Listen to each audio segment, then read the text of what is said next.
Salam à toute la communauté marocaine. Petite vidéo pour parler d'un prince du royaume, Abdel Samad Ezazouli, plus connu sous le nom d'Es Abdé, un des jeunes les plus prometteurs du football. Il aura 22 ans le 17 décembre. Et certes, vous allez me dire qu'à 22 ans, on ne parle plus de promesses, mais il y en a aussi des joueurs. À 22 ans, ils n'ont pas les qualités d'un Es Abdé. C'est pas pour dire que c'est la plus grande promesse du football, mais il y a de quoi rêver, ça c'est sûr. Alors, cette vidéo, c'est pour présenter le personnage Es Abdé, mais surtout le personnage Es Abdé sur le terrain. Ses qualités, son style de jeu, sa valeur ajoutée au Barça et à la sélection du Maroc. On le sait, la CAN 2024, c'est dans 5 mois et le Maroc, en tant que super favori, aura besoin de tous ces éléments offensifs. Et pour Walid Regragui, Es Abdé, c'est un maillon essentiel dans le projet. C'est El Jakat, bienvenue, je vous présente Es Abdé. Le petit portrait robot, 22 ans, 1m76, Es Abdé, c'est un ailier qui possède beaucoup de qualités individuelles, qui s'exprime par son jeu et qui justifie aussi les performances d'Osasuna en Liga et en Coupe d'Espagne la saison dernière. C'est un petit qui a commencé à connaître la première division en 2021, en signant au FC Barcelone juste 7 matchs après avec l'équipe réserve. Il a intégré l'équipe première du FC Barcelone. À l'époque, c'était sous Ronald Koeman. Il n'a pas vraiment eu sa place à cette époque-là entre les mauvaises prestations du club et les recrutements en attaque lors du mercato hivernal 2022. Aubameyang, Adama Traoré. Ce qui a fait qu'il a été plus sollicité pendant la saison avec la réserve. Mais le point de bascule, c'est la saison 2022-2023, lorsqu'il va signer à Osasuna le 1er septembre. À ce moment, la flamme est ravivée, c'est la révélation totale, le voile est tombé parce que c'est carrément un Es Abdé, puissance maximale, qu'on va découvrir à Osasuna avec un bon apport dans le jeu, une influence dans l'attaque d'Osasuna, de belles percussions, quelques buts décisifs et quelques passes décisives cruciales pour les 3 points au point avancé en Coupe d'Espagne.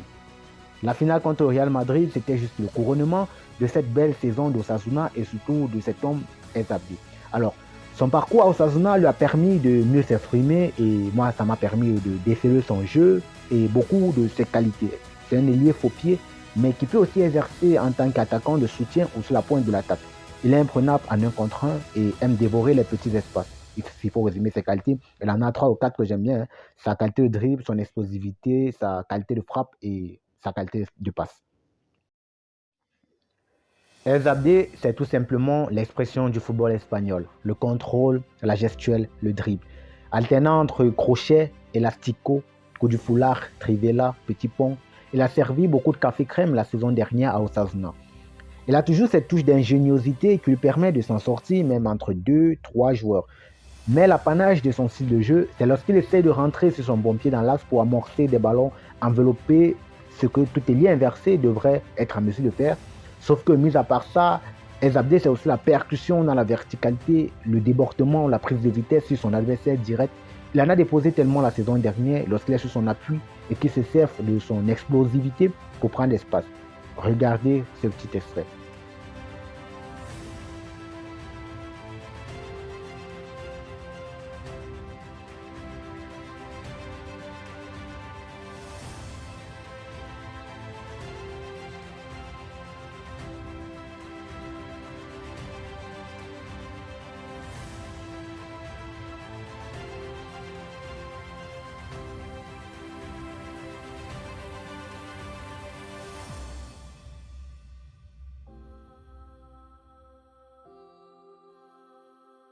Un de mes préférés, c'est celui-ci. On peut dire qu'il est quasiment à l'arrêt, mais le laps de temps qu'il lui a fallu pour décoller et jeter son adversaire, c'est un truc de ouf. Mais la variété qu'il apporte aussi à ses accélérations, c'est qu'il cherche à pénétrer dans la surface à défaut de trouver un coéquipier bien disposé à recevoir un centre. Après, comme je disais aussi, c'est un petit qui est très habile dans les petits espaces. Il cherche toujours à porter le ballon jusqu'à la surface. Par exemple, regardez attentivement ces 3 extraits.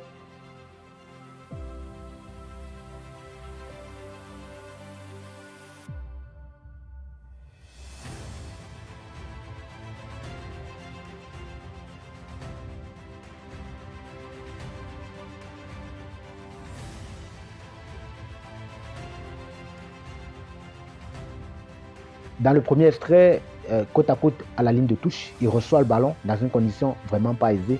Aussitôt, il est pressé par 2, le troisième qui l'attend dans la verticalité.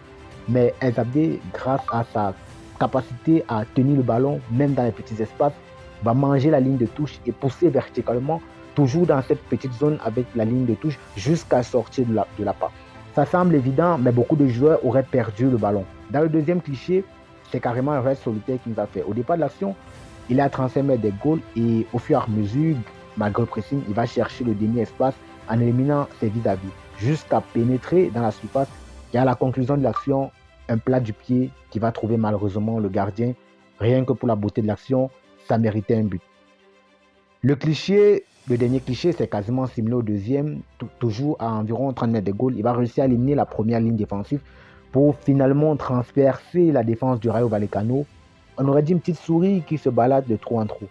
À Osasuna, il a réalisé beaucoup de raids solitaires qui n'ont pas forcément abouti à un but, mais qui ont permis à l'équipe de se créer des situations de but tout de même. Attention, El Abdi, ce n'est pas seulement le dribble et la vitesse, c'est aussi la qualité de passe. On ne va pas beaucoup parler, je vais vous montrer juste une action, une seule, qui symbolise l'art de ce gamin.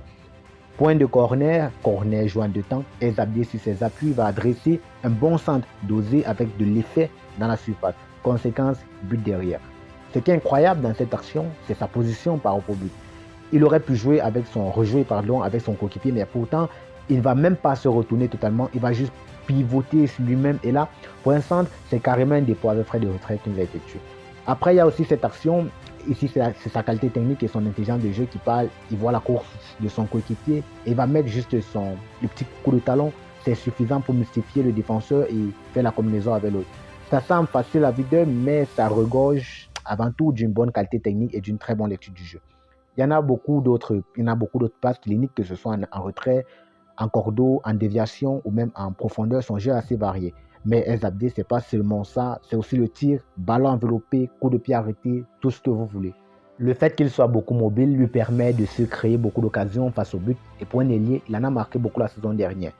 Il est efficace devant le but, une fois de plus, il est assez intelligent pour s'adapter aux situations et varier ses tirs.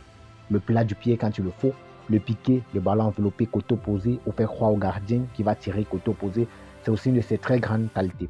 Il aime rentrer sur son bon pied, mais avant toute chose, après avoir fait valser son opposant direct.